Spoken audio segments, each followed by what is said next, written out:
एडुटेरिया Bihar GK का set है ये 29वां और 70 बीपीएससी का ये पीवाईक्यू क्वेश्चन है।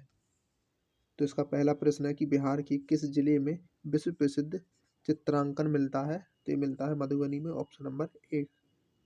दूसरा प्रश्न है कि 1917 में चंपारण सत्याग्रह का नेतृत्व किसने किया था? तो ये किया था महात्मा गांधी ने, ऑप्शन नंबर डी। अगला प्रश्न है, निम्नलिखित में से किस अधिनियम ने बिहार के एक सदनीय विधानमंडल को द्विसदनीय में बदल दिया? बिहार विधानसभा और बिहार विधान परिषद में। तो भारत सरकार अधिनियम 1919, ऑप्शन नंबर 1। 2019-20 में बिहार के जीएसडीपी में किसका 60.2% हिस्सा था? तो सेवा क्षेत्र का। बिहार के किस जिले में मक्का का उत्पादन सर्वाधिक होता है? तो मुजफ्फरपुर में। अब अगला प्रश्न है कि वर्ष 1946 में बनी अंतरिम सरकार में डॉक्टर राजेंद्र प्रसाद के पास कौन सा विभाग था? तो इनके पास था खाद्य और कृषि विभाग। कौन सी नदी बिहार का शोक के रूप में जानी जाती है? तो वो है कोसी नदी। बिहार के किस जिले में लीची का उत्पादन सर्वाधिक होता है? तो मुजफ्फरपुर में।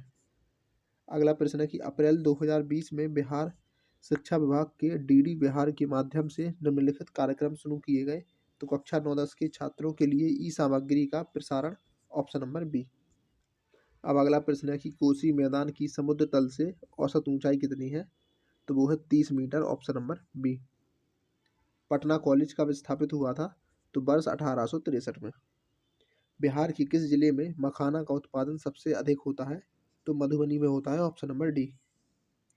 राष्ट्रीय कांग्रेस के 1922 में गया का अधिवेशन, तो उसके अध्यक्ष कौन थे? तो वो थे चितरंजन दास, ऑप्शन नंबर सी।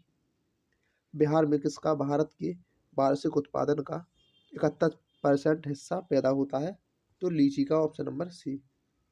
बिहार राज्य कब प्रतिष्ठित हुआ था? तो उपर्युक्त में से कोई नहीं। अगला प्रश्न है कि बिहार के किस जिले में गेहूं का उत्पादन सर्वाधिक होता है? तो ये होता है रोहतास में, ऑप्शन नंबर सी इसका जवाब हो जाएगा। अगला प्रश्न है कि भारत सरकार अधिनियम 1935 के तहत बिहार विधान परिषद के प्रथम निर्वाचित सभापति कौन थे? तो Rajiv Ranjan Sinha, option number B. निम्नलिखित में से किस सूफी सिलसिले की स्थापना बिहार में हुई थी? तो फिरदौसिया, ऑप्शन नंबर 20 का जवाब हो जाएगा।